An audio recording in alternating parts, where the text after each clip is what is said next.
Hello guys, welcome to the channel. Today I did my unboxing for the Galaxy S25 Ultra. Showed up in the mail, got a good deal on my S22 Ultra, and it was time to replace it. So I'm very pleased replacing it with the S25 Ultra. Now I've already opened it out of the box. I've got the case from Samsung. This happens to be the clear magnetic case. Now I don't have any MagSafe components yet, but I will be getting some. And I have the screen that is the anti-reflecting film screen. It works real well. It went on easy, and you can't even tell it's on there except for around the camera where you can see the little cutout for the camera. So case-wise, the case is a hard case. It's not the silicone style case. The soft, spongy silicone style. It's kind of a hard plastic. It's hard to get the phone out of.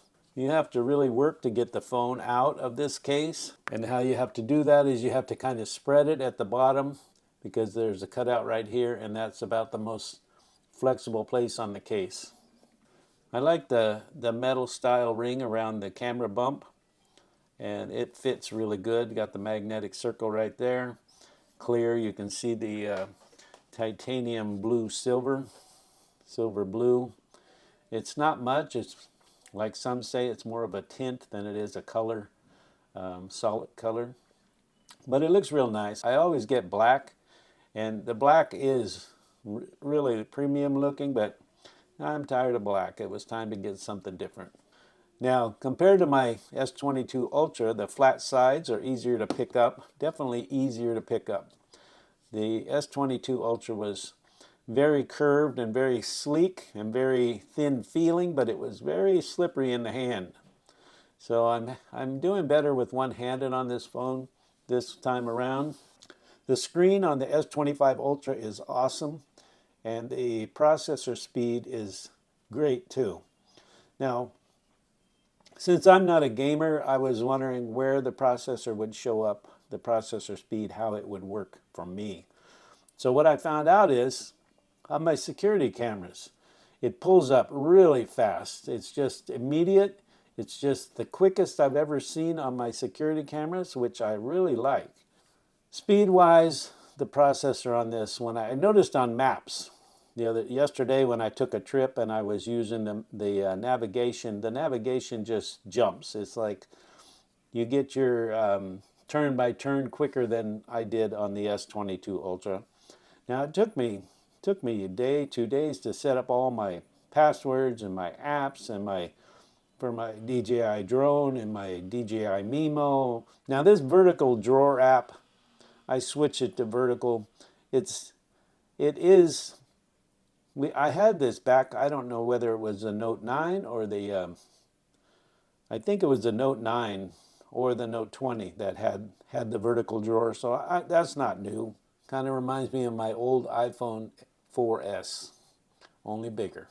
Build-wise, the titanium is pretty, the color is pretty.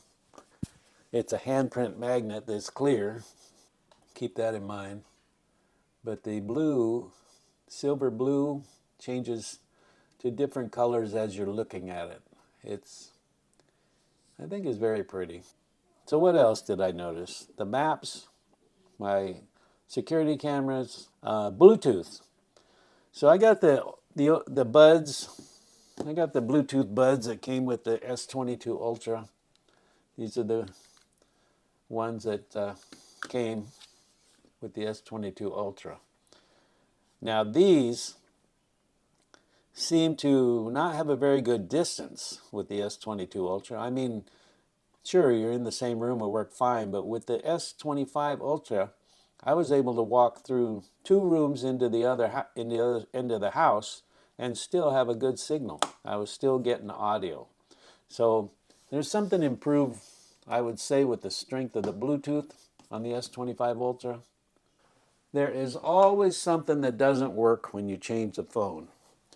For me, when I had the S22 Ultra, and I had the OM4 from the Note 9, I believe, the Note 9.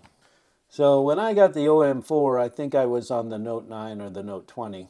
And the Note 20 and the Note 22 had a curved side and a curved screen.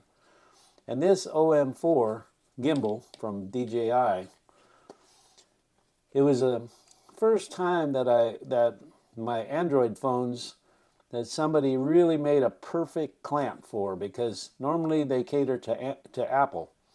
And at the time that the OM4 came out, it didn't work good on an Apple, but it worked great on the Android Samsung Note 20, Note 9. So now I'm in the other boat. So this clamp does not fit the flat-sided phone. It just doesn't. So I did some research, and I'm already happy that I have the MagSafe, because they make an adapter for the DJI to where you just use the MagSafe and it just goes on the back and it will connect to your gimbal. So it looks like this gimbal is going to be fine. I'm going to get it tomorrow, and it's just an adapter to go to the magnetic base. So that part is good, all taken care of. But like I said, there's always something in your bag, your kit, your software when you get an upgrade that doesn't work. Just seems to work that way. But the case has nice tactile buttons. The buttons work really nice, clicky. And fingerprint reader on the S25 Ultra is fast. I noticed with my S22 Ultra, the fingerprint, you really had to press hard. This one you barely touch it, and that's even with the screen protector. So you barely touch it and it responds right away. I like the good response, the processor speed, and the Pro Scaler for video. They've sort of taken that software that they use in the 8K television, and it works. So let's open that up. Feel to it, feels like it's made out of metal.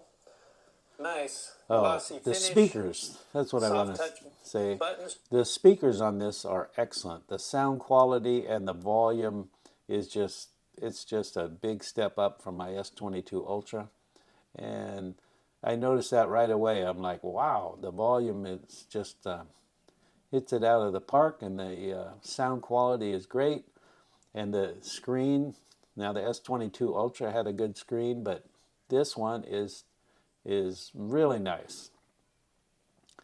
And I really can't say enough about it. You've seen all the videos. Everybody loves the screen, but the colors really pop. On Amazon, it was had a $40 coupon, so it was like a total of $109 plus tax. It has AI fingerprint recognition.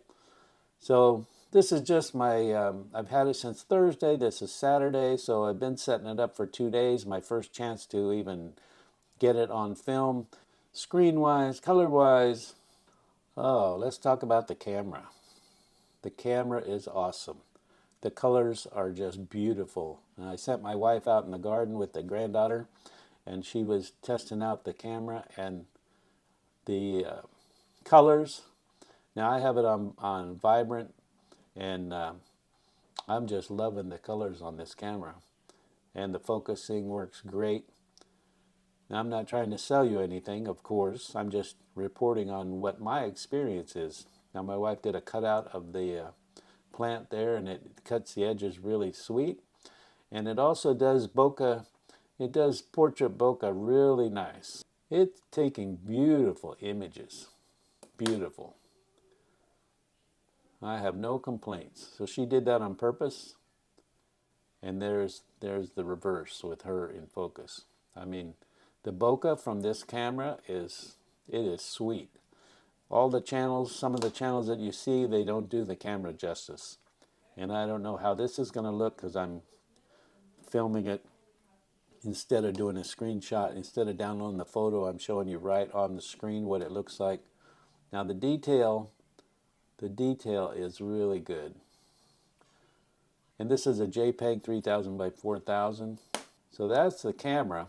Now, I turned off AI, and I lost Hey Google, because every time I go to use Hey Google, Gemini comes on, and I don't want Gemini. Gemini is a great idea. I mean, we've had voice commands in cars since 2004. My 2004 Lincoln Navigator has voice-commanded navigation. My Honda 2018 has voice-commanded navigation. We've had voice-commanded things for years, and they never were good, or I know they're working better. My thermostat has Alexa, and it's so-so. Now I've got my button set to lock the phone. I don't have the Gemini button activated. Thanks for stopping by the channel. I'll catch you guys on the next one.